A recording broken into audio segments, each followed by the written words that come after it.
Notre système de soins de santé a toujours eu une très bonne réputation, on donne une très bonne qualité, le coût est acceptable, on a la liberté de choix et aussi l'accès aux soins est assez bon, on pourrait dire.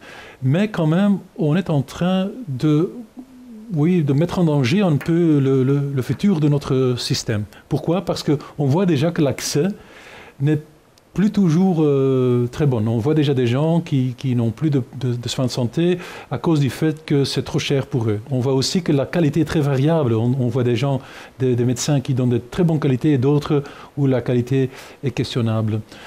Et c'est pourquoi qu'on a dit que voilà, on doit quand même essayer d'installer un plan pour le futur pour mettre sûr que notre soin de santé du futur est toujours gérable et toujours accessible pour tout le monde.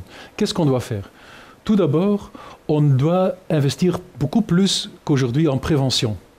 Aujourd'hui, le montant d'argent qu'on investit en prévention est vraiment très faible vis-à-vis d'autres pays en Europe et en général aussi. Donc on doit investir plus en prévention.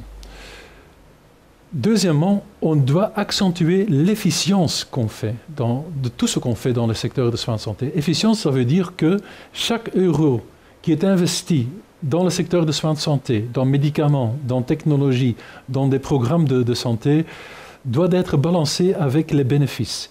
Et uniquement les investissements avec un bon rapport entre coûts et bénéfices devraient être acceptables. Donc là, c'est vraiment un point d'attention pour le futur. Aussi, la façon qu'on paye les médecins et d'autres acteurs dans les soins de santé doit être changée. Parce qu'aujourd'hui, la qualité n'est pas rémunérée.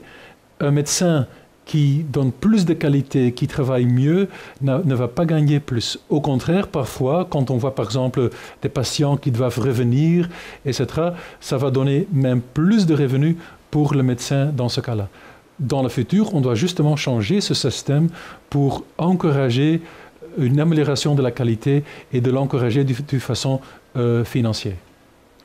Finalement, aussi le patient doit prendre sa responsabilité. On voit trop de cas encore où le patient n'est pas conscient de la qualité ni du coût des soins qu'il reçoit, et aussi que le patient, le comportement n'aide pas à améliorer la santé de ce patient. Donc là aussi, il y a du travail à faire. Tout cela doit être organisé avec un système d'informatique optimal pour coordonner les actions dans le futur. Et donc notre question est que notre plan peut être établi le plus vite que possible.